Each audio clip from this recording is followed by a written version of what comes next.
بسم اللہ الرحمن الرحیم۔ سامعین محترم، السلام علیکم ورحمۃ اللہ وبرکاتہ۔ پیش پروگرام اظہار خیال۔ آج کے پروگرام کا موضوع ہے اقوام متحدہ اور مسئلہ کشمیر۔ کشمیر دنیا کی توجہ کا متقاضی ہے۔ مقبوضہ جموں کشمیر کی تیزی سے بگڑتی ہوئی صورتحال فوری طور پر عالمی توجہ چاہتی ہے۔ دنیا کو مقبوضہ جموں کشمیر میں بھارت سامراج کی طرف سے جاری ریاستی دہشت گردی سے لا تعلق نہیں رہنا چاہیے، کیونکہ مسئلہ کشمیر بھارت کا اندرونی معاملہ نہیں ہے بلکہ جنوبی ایشیا میں ایک ایٹمی فلیش پوائنٹ ہے۔ 7 دہائیوں سے زائد عرصے سے حل نہ ہونے والا مسئلہ کشمیر جنوبی ایشیا میں جوہری جنگ کے لیے کسی بھی وقت چنگاری فراہم کر سکتا ہے۔ سیاسی ماہرین اور تجزیہ کاروں کے مطابق بھارتی حکومت کے 5 اگست 2019 کے یک طرفہ اقدامات جموں کشمیر پر اقوام متحدہ کی قراردادوں کی سنگین خلاف ورزی ہے، جس کے بعد سے بھارتی ریاستی دہشت گردی نے کشمیریوں کا جینا دوبھر کر دیا ہے۔ فسطائی حکومت کشمیریوں کی جدوجہد آزادی کو کچلنے کے لیے قتل،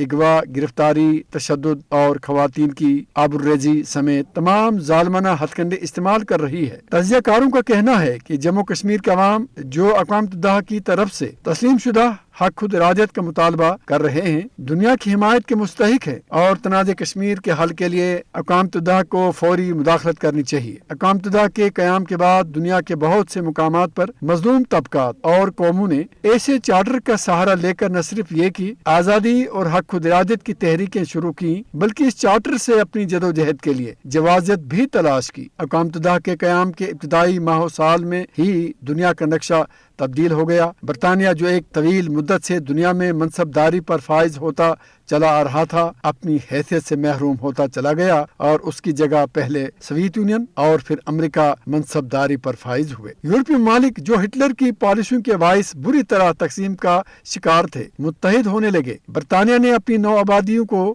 آزادی دینے کا سلسلہ شروع کیا۔ برصغیر بھی اس ہلچل کے اثرات سے محفوظ نہ رہ سکا اور برطانیہ کی گرفت ڈھیلی پڑتے ہی یہاں بھی مختلف قسم کی تحریکیں شروع ہو گئی۔ اسی ماحول میں اسلامیان برصغیر نے ہندو اکثریت کے غلبے کے خوف سے اپنے ایک الگ وطن کا مطالبہ شروع کیا، جبکہ ملت جموں کشمیر میں بھی ڈوگرا راج کے خلاف آزادی کی تحریک شروع ہو گئی۔ اسلامیان جموں کشمیر کا ذہنی میلان پاکستان کی جانب تھا، جبکہ کانگریسی قیادت اسلامیان جموں کشمیر کی خواہشات کو جبر، دھاندلی، مکر، ترغیب اور تحریس یعنی ہر انداز سے کچلنے اور اغوا کرنے کا فیصلہ کر چکی تھی۔ کانگریسی قیادت کے ان خوابوں میں انگریز بھی نہایت عیاری سے بھرپور انداز میں رنگ بھرنے کی کوشش کر رہا تھا اور یوں جموں کشمیر کو ایک تنازع بنایا گیا اور کشمیری مسلمان حالات کی دلدل میں دھنستے چلے گئے۔ کشمیری مسلمانوں کی فکر اور خواہشات کو اغوا کرنے کے لیے جو سازشی جال بنے گئے، ان کے تحت بھارتی افواج جموں کشمیر میں داخل ہو گئیں، جبکہ حریت پسند نوجوان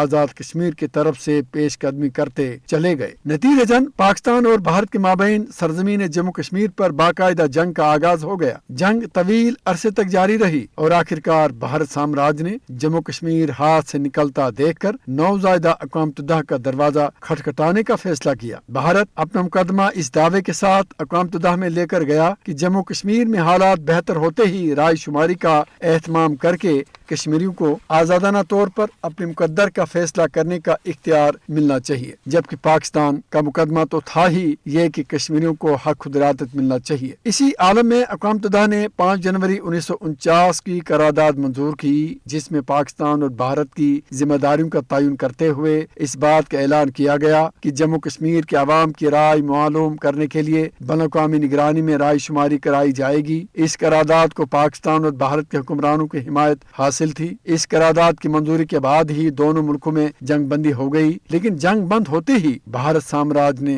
سارا زور اور ساری تدابیر جموں کشمیر پر اپنے قبضے کو دوام بخشنے کے لیے وقف کر دی۔ اقوام متحدہ اپنی قراردادوں پر عمل درآمد نہ کرا سکا۔ اس کی وجہ یہ ہے کہ ان قراردادوں پر بھارت نے واضح طریقے سے عمل درآمد نہ کرنے کا صاف مظاہرہ کیا۔ وقت یوں ہی گزرتا چلا گیا، جبکہ پاکستان اور بھارت کے مابین کشمیر ایک بنیادی مسئلے کے طور پر موجود رہا۔ دونوں کے مابین مابین کئی جنگیں بھی ہوئی لیکن کشمیر کے مسئلے کا حل نہیں نکل سکا۔ اسلامیہ نے کشمیر کے بعد جن قوموں نے حق خود ارادت کی جدوجہد شروع کی انہیں اقوام متحدہ کے زیر سایہ منزل مراد مل گئی۔ مشرقی تیمور اس سلسلے میں ایک اہم مثال ہے۔ انڈونیشیا ایک اہم ملک ہے۔ اس کے ایک جزیرے مشرقی تیمور میں اقوام متحدہ کے زیر اہتمام ریفرنڈم کروایا گیا جس میں مشرقی تیمور کے عوام کو انڈونیشیا سے وابستہ رہنے یا آزاد ہونے کا حق دیا گیا۔ ریفرنڈم کے دوران کڑے حفاظتی انتظامات کیے گئے تھے اور ریفرنڈم کا وہی نتیجہ سامنے آیا جس کی امید پر مغربی طاقتوں اور اقوام متحدہ نے سارا ڈول ڈالا تھا، یعنی مشرقی تیمور کے 78% لوگوں نے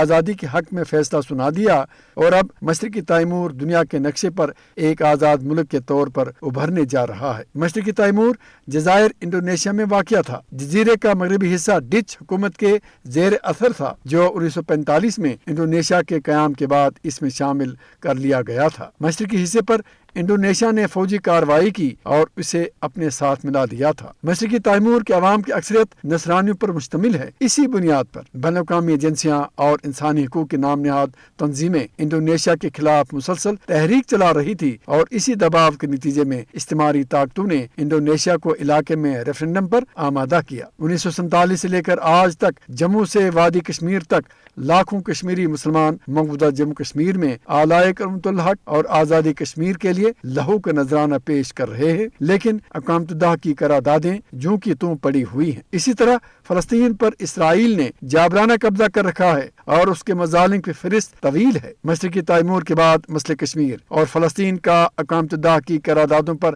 عمل درآمد ان کے لیے ٹیسٹ کیس کی حیثیت رکھتا ہے۔ وہ مقبوضہ جموں کشمیر میں رائے شماری کا اہتمام کر کے اور فلسطین کے سرزمین پر فلسطینی مسلمانوں کا حق تسلیم کرتے ہوئے اپنے دامن پر لگنے والے بدنما دھبوں کو دھو سکتے ہیں۔ دنیا کو مقبوضہ جموں کشمیر میں جو کچھ ہو رہا ہے اس سے لا تعلق نہیں رہنا چاہیے۔ مودی حکومت اپنے غیر قانونی اقدامات کے ذریعے دنیا کو یہ پیغام دے رہی ہے کہ اسے اقوام متحدہ کی قراردادوں کی کوئی پرواہ نہیں، لہذا ضرورت اس امر کی ہے کہ عالمی ادارہ نہت کشمیریوں کے قتل عام اور مقبوضہ جموں کشمیر میں آبادی کے تناسب کو تبدیل کرنے کی بھارتی کوششوں کا نوٹس لے اور مقبوضہ جموں کشمیر کے حوالے سے اپنی قراردادوں پر عمل درآمد یقینی بنائے۔ بھارت مسئلہ کشمیر کے منصفانہ حل کی راہ میں رکاوٹیں ڈال رہا ہے۔ ایسے میں مظلوم کشمیریوں کی آواز بننا دنیا بھر کے ہر انصاف پسند فرد کی اخلاقی ذمہ داری ہے۔ دنیا کے انصاف پسند طبقے کو مقبوضہ جموں کشمیر کے مظلوم عوام کے ساتھ یکجہتی کا مظاہرہ کرتے ہوئے ان کے حقوق، انصاف اور وقار کی بحالی کی حمایت کرنی چاہیے